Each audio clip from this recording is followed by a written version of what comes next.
In this video, we have prepared for you 3 fascinating anecdotes from the life of Padre Pio, as well as a serious counsel from the Padre. Hello and welcome to our YouTube channel Following Padre Pio, where we explore the fascinating life of Padre Pio, the Capuchin monk, mystic, and incredible miracle worker whose intercession is still very powerful and active today. We publish videos 3 times a week, Monday, Wednesday, and Friday, so follow us to find out more about the life of this fascinating saint. If you're new to our channel, then please like, share, and subscribe. But the best way to get involved in our Padre Pio apostolate is to enroll your Mass intentions for next Friday's Padre Pio Holy Mass. Just click the link in the description below. Our first story is about Dino Segre, an Italian writer who made his living as a journalist and novelist. One of his books, titled Cocaine, was on the list of forbidden books by the Catholic Church for its description of drug abuse and lust. Dino Segre hid his identity by using the alias Pitigrilli, so he was publicly unknown under his own name, but Padre Pio knew exactly who he was.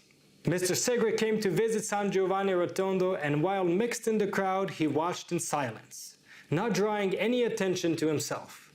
But Padre Pio, as soon as he met the group, addressed them saying out loud, "We have before us a great sinner." Mr. Segre writes about this important moment in his life in his autobiography, Pitigrilli, Parla de Pitigrilli. He says, and I'm paraphrasing here, "I did not feel annoyed by Padre Pio calling me out like that in public, but rather I felt humbled. He knelt before Padre Pio to put his soul at peace with God. In that moment, he understood that man without God is a broken, incomplete, and in a sorry state. In our days, such public rebuke is not at all politically correct. However, St. Paul teaches us in Titus chapter 1, verse 13, this testimony is true. Therefore rebuke them sharply, that they may be sound in the faith." And here we see the fruit of St. Paul's teachings, since Mr. Segre underwent a deep and lasting conversion thanks to Padre Pio. In our second story, Padre Pio did not only know how to make a strong impression on sinners in need of conversion, but he also knew how to rebuke the suspicious. A pilgrim spoke to his parish priest with great enthusiasm about the wonders of San Giovanni. But the village priest, who did not believe in these stories, was bothered by all the news coming from San Giovanni Rotondo. So the priest wrote a letter expressing his concern and sealed the letter in an envelope and gave it to a traveler, a pilgrim, on his way to the place where miracles happen, to San Giovanni Rotondo.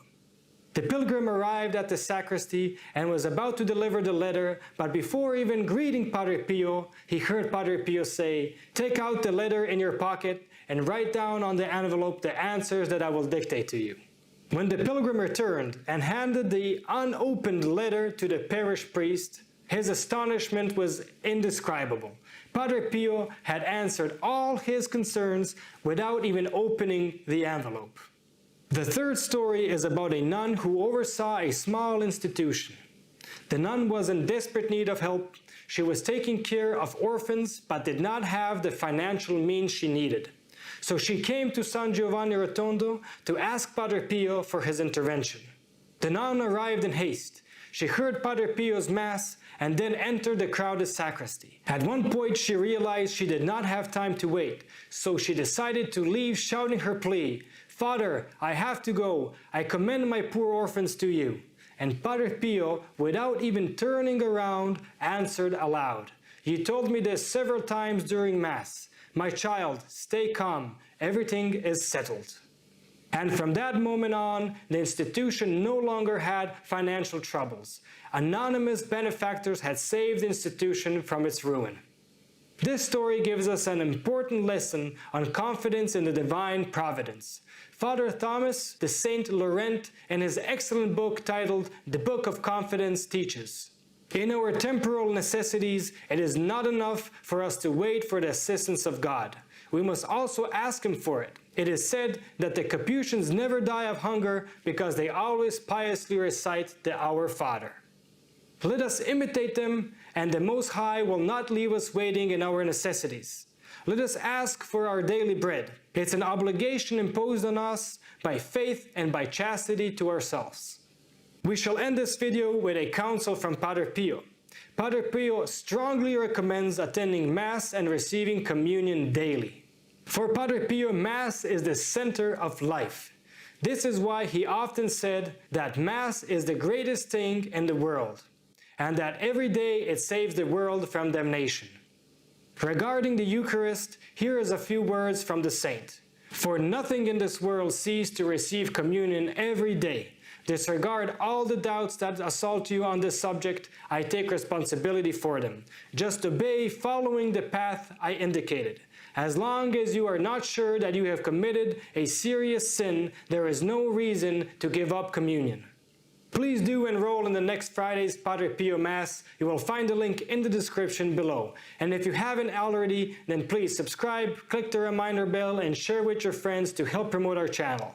Check out the videos on the end screen and stay tuned on Monday for the next video on the life of Padre Pio.